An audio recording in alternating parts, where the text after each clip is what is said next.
So nice to see so many people. I thought we'd have a pretty good crowd, bearing in mind the topic today. I don't think I've ever done a programme quite like this one, so we'll see how it goes along. We're all taking part, Mike, Harry and Brian. I'm starting off, and then I'm going to hand over to Mike, and then I'll come back at the end, fear not. I'd like to welcome today some special guests, some George's two daughters, Kathy and Andrea.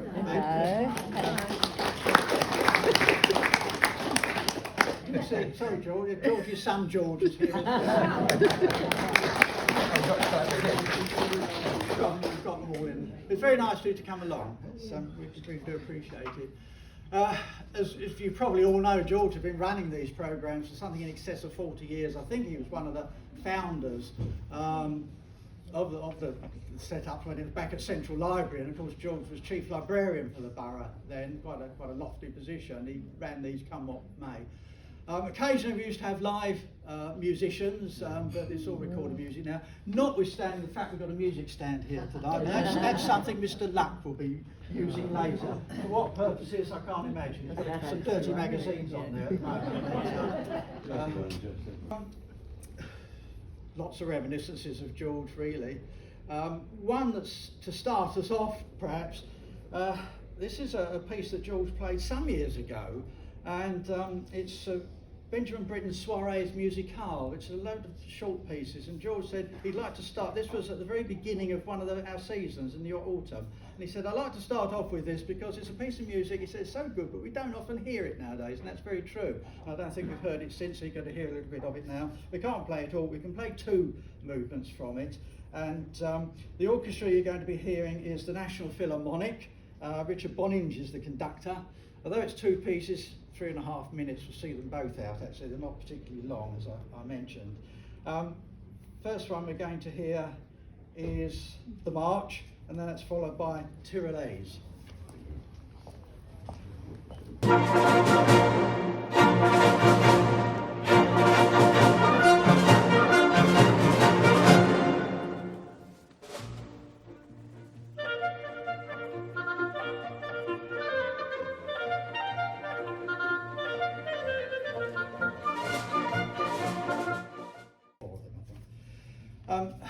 I started off doing these concerts, programmes, many years ago. I can't remember exactly when. George used to know exactly the date and everything, but after the Havering Heritage Festival, which must have been about 1988, somewhere like that, 87 maybe, 88, 89, anyway, around about that time, I mentioned to George, I said, oh, how about doing a music programme on music about and from London? And he said, oh, that's a good idea. He said, do you want to do it yourself? Foolishly, I said yes. He said, oh, jolly good. And I was terribly nervous because our presenters then were George, Barry Jones and Mike Humphreys, who was the music librarian at Romford. And they were very good at it. And I thought, well, supposing I'm no good. Anyway, I did the programme, and afterwards somebody came up to me and said, oh, that was absolutely marvellous. I thought, oh, thank God for that. George said to me, he said, I enjoyed that very much. He said, would you like to do another one? Well, here I am, sort of 38 years later or something. Like a lot of these things, getting in is one thing, getting out's damn near impossible. So I enjoy doing it, one of the things I've noticed over the years that George very much liked musicals, shows, and one in particular, Kiss Me Kate. He often used to put in little bits from Kiss Me Kate in some of his programmes, so I've taken a piece here. This is from Kiss Me Kate, based on Shakespeare's Taming of the Shrew, and it was made into a film starring Howard Keel and Catherine Grayson, and we're going to hear two pieces from this now, again both fairly short. We start with We Open in Venice, which is the beginning of the show, with Keel and Grayson joined by Anne Miller and Tommy Rale. And then that's followed by the comedy song with the two hoodlums deciding that Shakespeare is probably a pretty good way to chat up with the ladies and brush up your Shakespeare. The girls today in society go for classical poetry. So to win their hearts you must quote with these Aeschylus and Euripides. But the poet of them all, who will start 'em simply raving, is the poet people call the Bard of Stratford-on-Avon. Brush up your Shakespeare, start quoting him now. Brush up your Shakespeare, and the women you will wow. Just declaim a few lines from Othello, and they'll think you're a heck of a fella. If your blonde won't respond when you flatter her, tell her what pony told Cleopatra. And if still to be shocked she pretends well, just remind her that all's well that ends well. Brush up your Shakespeare, and they'll all kowtow. Very clever, very clever, that one. I think we also got here this afternoon, well, I don't think I know, representing the Romford Rotary, Sue and Brian, also I guess Havering Museum, because George was involved in that as well, and also from the Romford Probus, where George was a member, so thank you very much for coming along. As most of you know, I'm normally sitting where Mike's sitting at the moment, at the furnace door, putting the CDs on and turning the knobs up and down and that.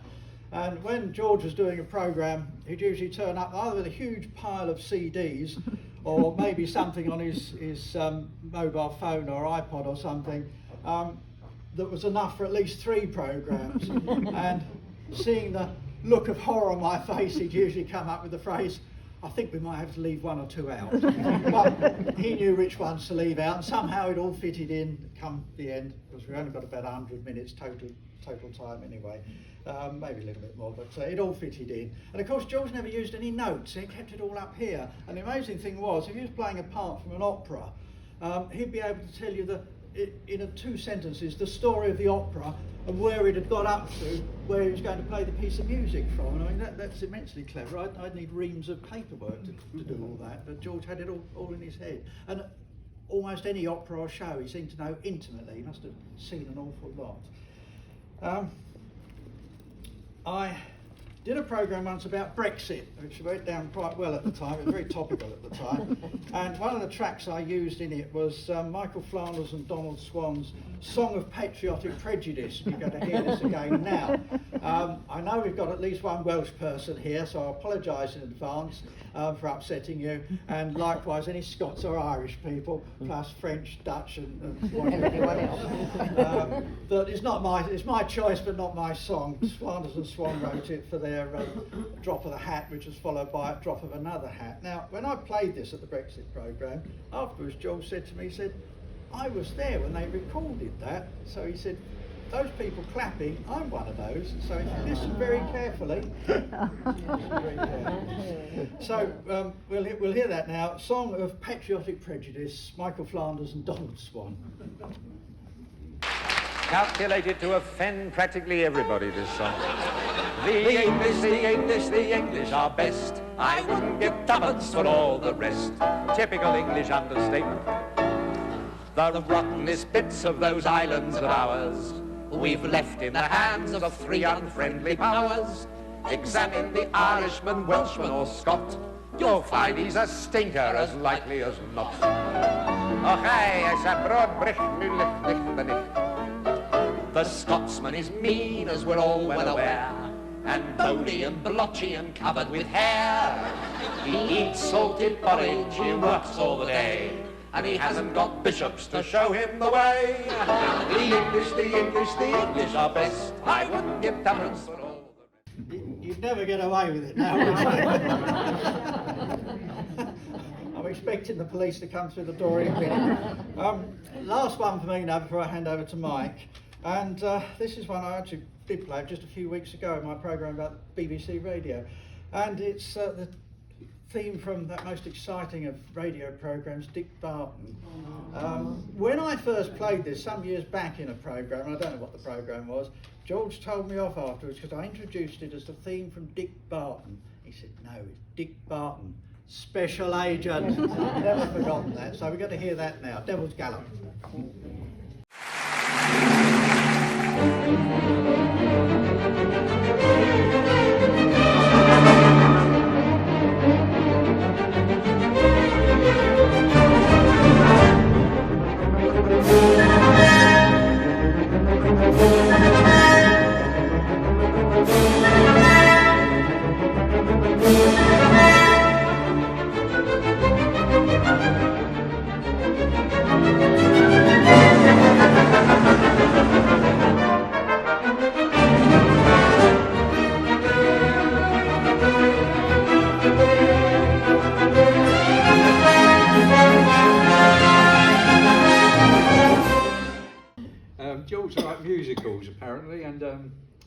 one of his favourites was Gypsy, and this is Bette Midler and Peter Rieger singing Small World from Gypsy.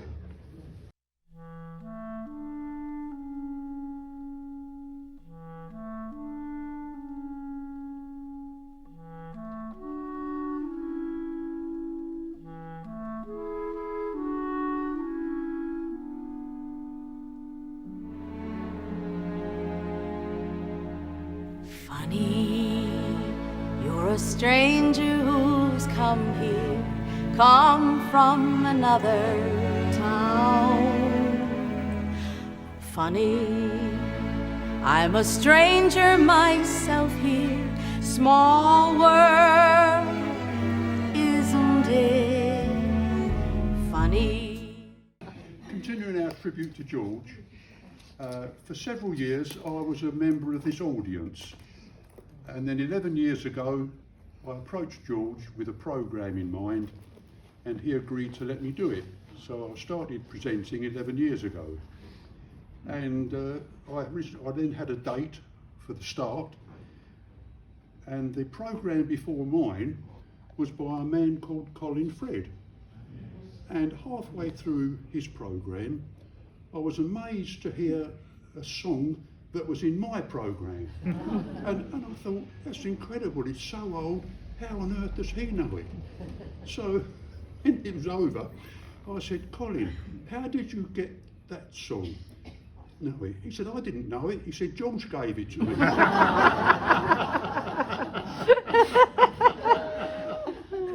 Of course, after a while, the penny dropped. I knew then where George had got it from. Yeah. But this is that song. It's the Chris Barber Band with Ottilie Patterson. Nobody knows you when you're down and out.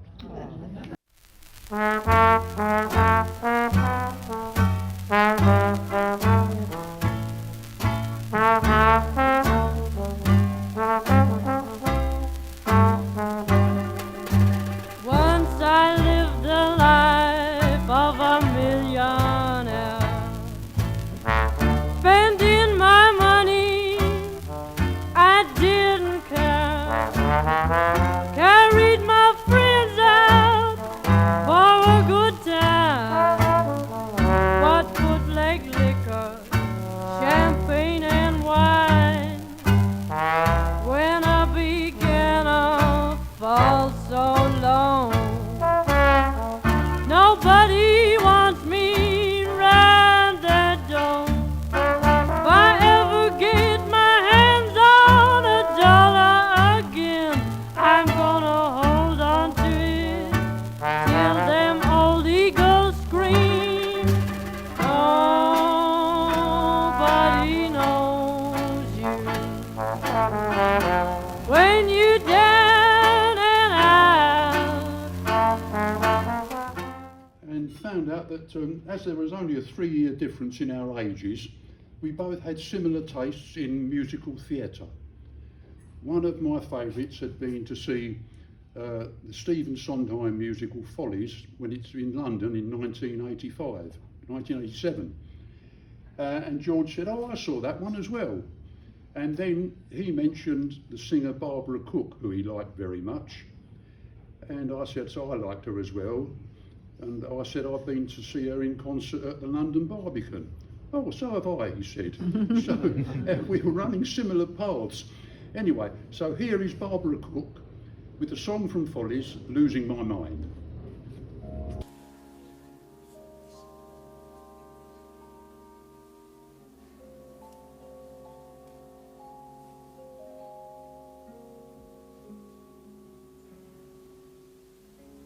The sun comes up, I think about you. The coffee cup, I think about you. I want you so, it's like I'm losing my mind.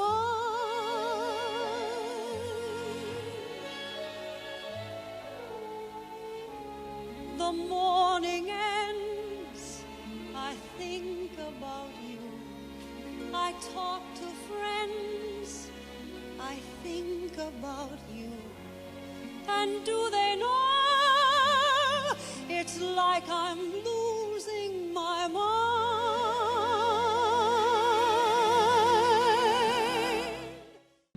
When George was playing the programme before mine, and before my programme had come on, I'd given George a copy of my programme.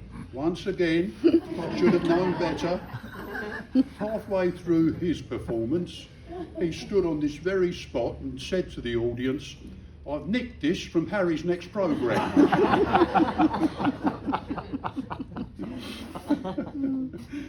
Oh, it's my own fault. Fools never learn. But now, the song in question is about a young couple who are having a love affair. The young man is become very, very shy, and the young lady is getting somewhat frustrated because the affair isn't going as far or as fast enough as she would like. So she determines that when he comes round that night, she will take matters in hand herself and progress the matter a bit further. The singer is Marion Middleton Pollock, and the song is "He Hadn't Up to Yesterday, but I bet he will tonight."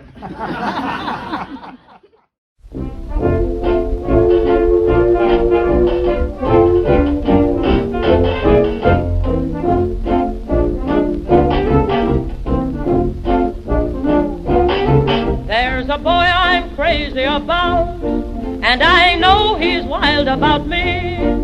At the love stuff, he's not a real sheep man, 'cause I'm the roaring lion, he's the poor weak lamb. Has he squeezed me? No. Has he pleased me? No. Has he told me tales of friends? Has he ever kissed me unawares and whispered, "Honey, take a chance"?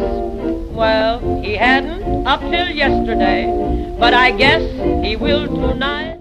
2 weeks ago, I attended George's funeral, which was at the City of London Cemetery. By a strange coincidence, it was where I worked on my last job before I retired, so I know the place very well. And on the headstones there, it's a big cemetery of 180 acres, and there are hundreds, thousands of inscriptions and epitaphs.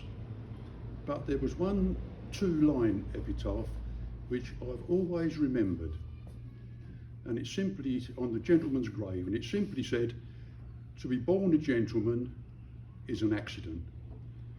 To die one is an achievement."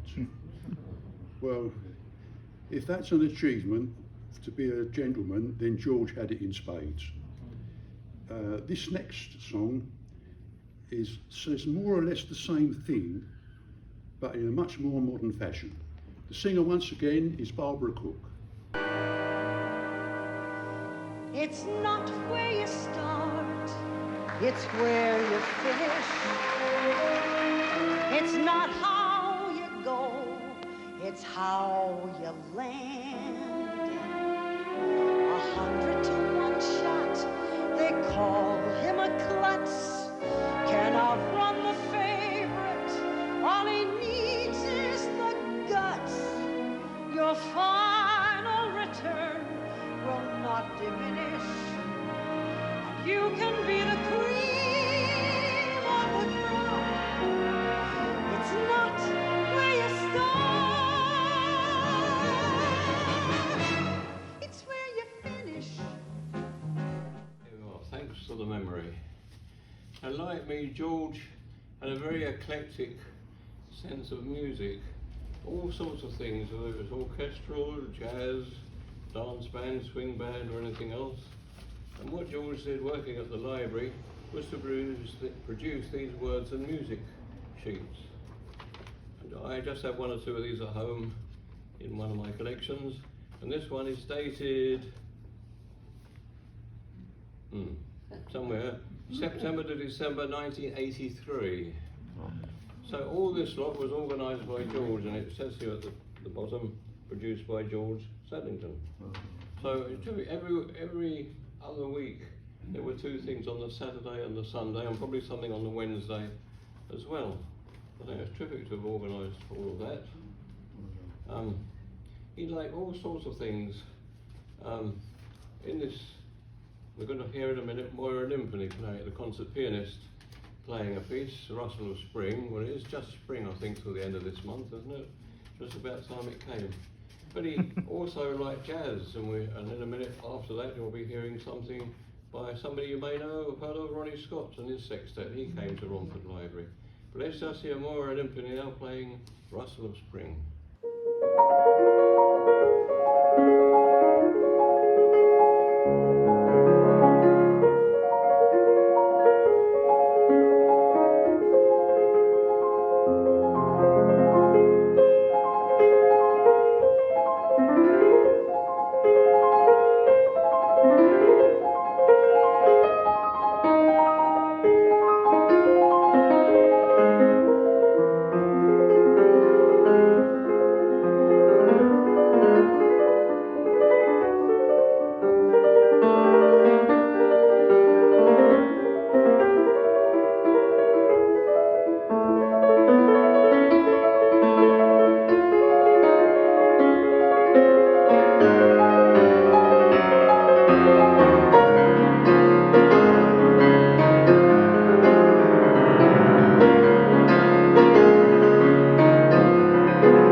George had a particular interest in jazz, and I'm sure I saw him 2 or 3 times at the 100 Club in Oxford Street in the 1990s when we both retired. Also, a place called the Spice of Life Jazz Club, we may or may know. I expect Graham knows the Spice of Life. No? Down in Cambridge Circus, that one is. And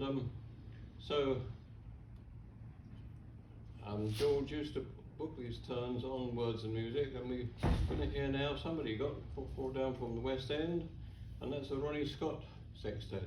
This would have been in the 1980s, I guess. And we're going to hear just a little bit of Kurt Weill's Speak Low.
Just a short version there of Ronnie Scott on tenor saxophone.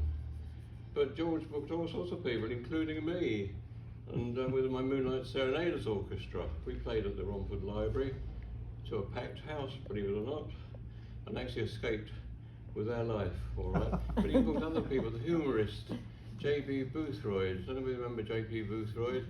He was a very funny man in the 70s, 80s, 90s, and it was good. So there we are with that one. Also, do you remember the name? Lord, if I'm going to find it here. Oh, my goodness, there's something here. Colin Dexter. He wrote the original series of Inspector Morse.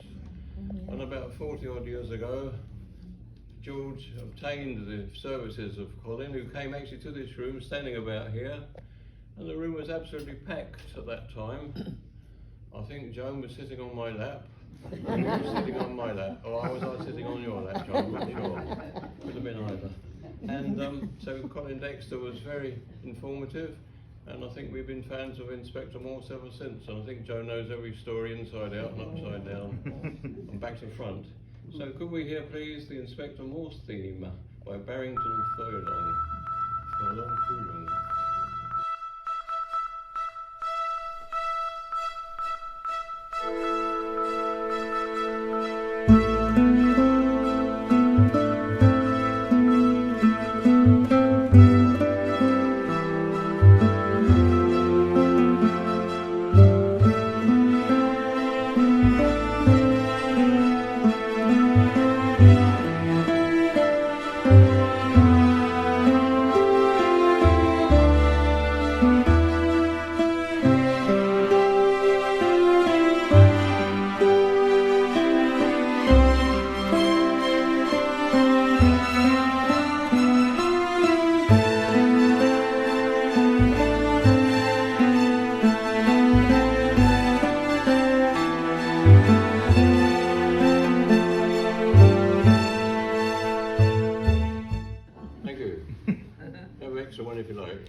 Okay, well, we understand that George's favourite musical was Showboat. I've heard this from several sources, from 1927. So let's finish with this tribute from me to him with my favourite band, which is the Glenmiller Orchestra. And as I say, a song I played at the 1994 at Romford Library, this very arrangement which was made for us. It's a medley from Showboat.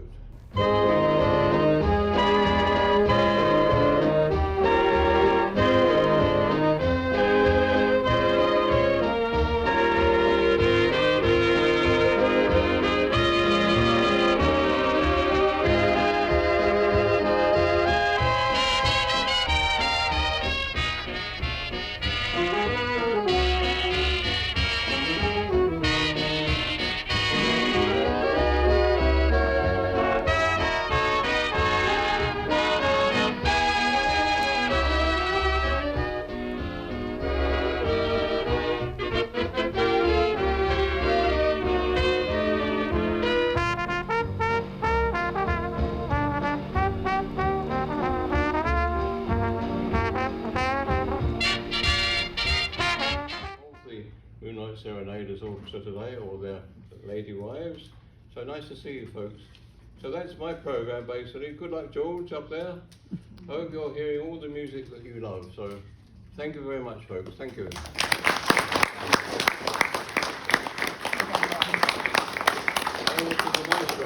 Thank you, Brian. That's very good. Okay. I've never heard the Glenmiller one before. That was Have you not? No.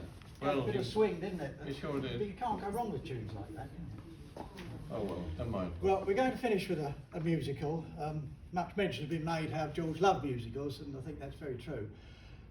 On more than one occasion, he said to me that he enjoyed the Desert Song, and in particular, the song One Alone from that musical. Now, the Desert Song was written by Sigmund Rombo, with the lyrics by Oscar Hammerstein II, Otto Harbach, and Frank Mandel. And it tells a story of the 1925 uprising by a group in Morocco known as the Rifs against French rule of their country. The song One Alone is sung by the Rifs' charismatic and dashing daredevil leader, the Red Shadow. And I can't remember which programme it was, but I played it towards the end of one of my programmes. I was sitting down there while the music was playing.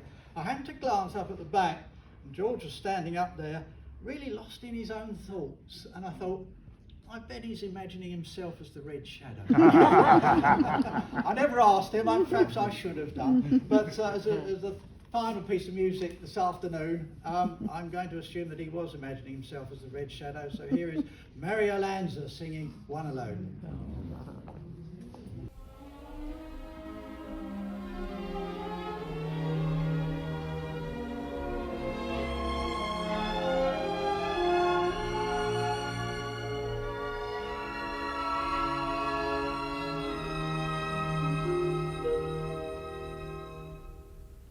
Lonely as a desert breeze, I may wander where I please, yet I